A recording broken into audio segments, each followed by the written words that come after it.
Hello, ladies and gents. This is how a 19th century disease panic created vampires by the channel Weird History. Why am I reacting to this video? Because years ago, when I was a kid, I used to watch all those sci-fi channel videos about Dracula and vampires. I was researching something about Dracula, the ruler of Transylvania. Was he a vampire and things like that? I was a kid, so I was searching all that, and I came upon this event. I'll get to it how this connects to the Dracula. So what happened was in 19th century in New England, which is in USA, not in England. It's in USA. So in New England, the TB was first came there in New England. When the TB first came, tuberculosis, people didn't know what the disease was, and the disease's symptoms was people cough of blood, they started to get pale, slimmer, and then they died. So people thought, some weird thing is afoot here. Maybe vampires are killing people. And TB is a contagious disease. How you get it is you need to be exposed to it for a long time. So obviously, family member got the TB as well because they were exposed for a longer time. So people thought, the people who died are becoming vampires and killing their family members. That's what people thought. So what they did was start to dig out the graves and burn the insides of them and did this ritual type of thing. So this is around the time, not around the time, it's been a century or something, but it's around the time and the same place where a Salem witch trial happened. I need to react to a good Salem witch trial videos because that's just after the event that happened, and I want to watch a good detailed video about it. Basically, any woman who was a bit smart or just maybe well versed on anything, it's just scientifically more intelligent, and people like she's a witch and they burn them. I think that's what happened. I don't know much detail about it, so I need to do a reaction on that video. So they started to burn up the bodies in some ritualistic way because they thought vampires are doing things. There was a famous incident about, I think, four or five family members of the family, so in which mother and two daughters got the TB and they got sick and they died. So after some months, some family members started to get the symptoms too. So people dig out the bodies of the mother and two daughters and found out that one of the daughters' body is in pristine condition with blood under skin and everything, while other two bodies were decomposing. So people like, oh, that is the vampire who's doing everything, and doctor gave the explanation that's because of the cold condition. That always kind of bugged me, because if it was the cold condition, how the other two bodies got decomposed and that didn't. But there must be some scientific explanation through that too. So the point is, people burned the body of that and gave the ashes to whoever was getting sick in the family. But obviously that didn't cure him, because that person had TB, and eating the ass of a dead body is not gonna cure the TB. Obviously, if anything, it will make it worse. So obviously the person died. Why I'm telling you is because that event gave the inspiration to the novel Dracula. The person who wrote the novel Dracula get the inspiration to write that from this particular event. And that's how Dracula vampire started. Because the ruler in Transylvania, the Dracula, he wasn't some vampire or anything, or even the myth like that. Dracula just means, I think, son of the dragon or something like that. The Dracula being vampire started from this event and the novel. Before that, there is no mention of Dracula being vampire. So this New England event gave rise to Dracula being vampire and all this myth because of the novel. So that's just fascinating to learn. When I learned that, I'm like, oh, so that happened. Not that he was just some spooky ruler who was impaling people, so people thought he's a Dracula. No, it's because of this novel in the 19th century. People got mixed up that Dracula was vampire and things like that. So let's watch the video and see what I said was correct, or was I missing something. From Dracula to Edward Cullen, pop culture has long been fascinated by handsome, blood-sucking vampires. But once upon a time, vampires were more than just an entertaining monster for a story. People thought they were real, and the proof seemed to be everywhere. The lore behind the famous shape-shifting bloodsucker can actually be traced to a series of diseases that ravaged North America and Europe in the 18th and 19th centuries. Today, we're going to take a look at how a 19th century disease panic created vampires as we know them. But before we get started, be sure to subscribe to the Weird History channel. After that, leave a comment and let us know what other folklore and creepy history you would like to hear about. Okay? I've come to suck your blood. Ah, ah, ah, ah. In the late 18th through late 19th century, New England was plagued by tuberculosis. Also known as consumption, the infectious disease originated from bacteria. Since germ theory wouldn't be proposed until the 1870s and widely accepted until the 1880s, doctors and medical researchers of the era had little to no knowledge of the disease, its causes, or potential treatments. One of the deadliest plagues in human history, tuberculosis would ultimately kill 2% of New England's total population. With no vaccine or antibiotics to treat it, the infected had very few options. Even doing a video about germs, viruses, and talk about vaccine is kind of making me uneasy because of the time we are going through. Common treatment was to send tuberculosis patients to a sanatorium. For those who couldn't afford that, there were only mythical explanations and folk remedies. Tuberculosis was scary, and people were afraid not only of the disease, but of those infected by it. One contemporary doctor wrote of how the emaciated figure, sweaty brow, red cheeks, sunken eyes, and offensive, laborious breath common to tuberculosis patients struck most people with terror.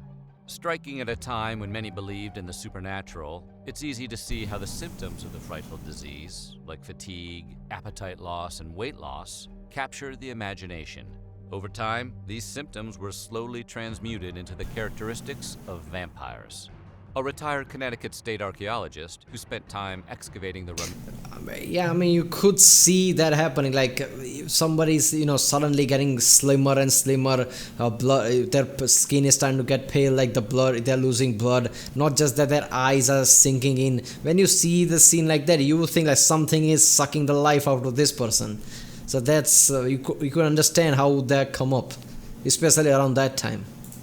remains of vampires buried in the 1800s points out the symptoms seem to imply something or someone was sucking the life right out of the victims. It's this line of reasoning that led people to believe vampires would suck the blood right from their victims. But that's not where the similarities stop. Other symptoms inspire different parts of the vampire mythos. For example, tuberculosis was known as the White Plague because its victims would often turn pale, just like the classic depictions of vampires.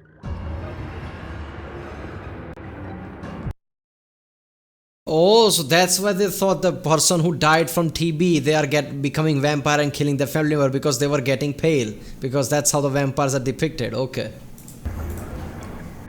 The manner in which tuberculosis spread also contributed to the vampire mythos.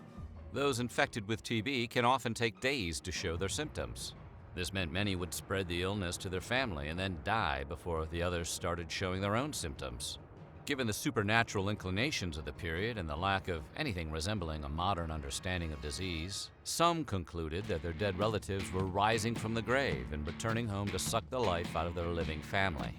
Still others believed their deceased family members had psychic connections to their living relatives that allowed them to communicate without leaving the grave. Given that people were scared both of the possibility of contracting tuberculosis and the possibility that their own undead family members were going to return from the grave to suck out their life force, fear and paranoia were common. In some places, citizens even began digging up the suspected vampire and killing them again. I mean, imagine the scenario living around that time where it's not much of technology because it's 19th century. All these superstitions are high. You suddenly have this plague. People are digging up bodies and there's panic. What would you think, man? That's just a horrifying place. Because it's one thing to think that there's a plague happening. Other thing to think there's some kind of supernatural entity trying to kill us. At night, people are digging graves, burning the bodies. It's just effed up situation to be in, man. Again, in order to stop them from attacking the living. Author Michael E. Bell characterized such events as therapeutic exhumations. Often, people were personally digging up their own deceased family members and mutilating them. I guess that's a type of therapy. Bell was able to identify 8 separate instances of these therapeutic exhumations in 1800s New England. And you thought your family gatherings were tough. Once the suspected vampire was dug back out of the ground, what happened next would vary depending on where in the region it was occurring. Some communities in Maine and Massachusetts would simply flip the dead body over and then rebury it. In other areas, the townsfolk would check the exhumed body's heart for blood. If blood was found, the most likely conclusion was that they had found a vampire. Usually, the heart would be removed and then burned. Family members would sometimes be allowed to inhale the smoke, which was believed to prevent That the blood one, that if you dig up a body and there's blood in the body, I think that's from the story that I told you about the four, where one of the daughter still had the blood on the skin, and people like that's the vampire. the further spread of the disease. In other instances, the family members would eat the ashes. Very peaty. In one case, a 19-year-old from Exeter, Rhode Island, named Mercy Brown, succumbed to tuberculosis in 1892. Her sister and mother had already died of the same disease, but her brother Edwin had not. However, There he you go. quickly became sick. Concerned townspeople dug up Mercy's body and found blood in her heart and mouth. Concluding that she was a vampire, they burned her heart and mixed it into a potion for her sick brother to drink. The potion obviously didn't work, and Edwin passed away a few months later.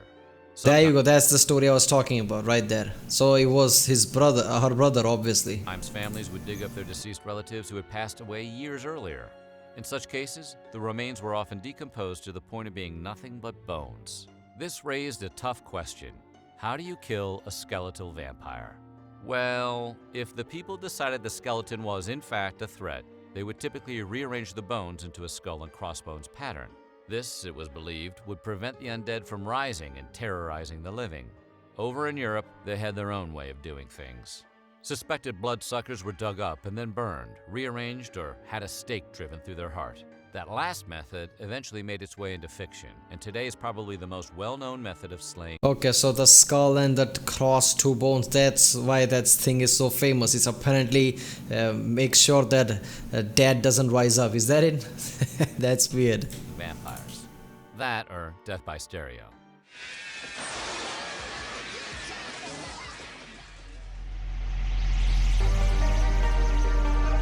Our knowledge of the Great New England Vampire Panic owes much to a handful of recent archaeological discoveries. In the early 1990s, two boys in Griswold, Connecticut were playing when they stumbled upon a gravel pit that contained 27 graves. The bodies collectively belonged to two families that had both been ravaged by tuberculosis, the Rays and the Waltons. Turns out, during the 1850s, two sons of Henry and Lucy Ray, named Lemuel and Elisha, died of tuberculosis. In 1854, their third son, Henry Nelson, also contracted the disease. Contemporary newspaper accounts record that the family dug Lemuel and Elisha out of their graves, burned them, and then reburied them. Henry Nelson, it's believed, lived for years. Yet burning corpses wasn't the only method the people of Griswold used to deal with suspected vampires. In the same burial plot, archaeologists discovered a coffin with markings that identified it as holding the remains of a man named John Barber. Inside the coffin, the archaeologists found evidence that the man had died of tuberculosis. It was also discovered that 5 full years after being interred, Barber was dug up, had his head hacked from his spine, and his femurs rearranged into an X-shaped pattern. There was also evidence someone had tried to remove his heart. Who is giving all these instructions like do this, do that, make a cross of the bones, put a skull on top of it, flip the skeleton? Who is giving this? They just thought of it and like, yeah, do that. That's just stupid, man. Seriously, superstition sometimes out of fear comes out. That's just so stupid. And imagine the kids are playing in 90s there and just came up with 27. How many is it? 27 dead bodies. Oh, when you see things like that, first thought you'll be like, there's something wrong happened here, because 27 bodies are not buried like that in together. I mean, first of all, you would like, whoa, what the hell did I just come up with here? So that's just effed up, man. While tuberculosis does explain a lot, it wasn't the only disease that may have inspired the legends about vampires. It may have had some help from another illness that was common in the 1700s and 1800s, namely rabies. It was Dr. Juan Gomez Alonso of Spain who in 1998 first made the connection between the folk monsters and the second disease, which was widespread in Europe. Dr. Gomez Alonso noted that a rabies outbreak that was known to have occurred in Hungary from 1721 to 1728 was quickly followed by a so-called vampire epidemic.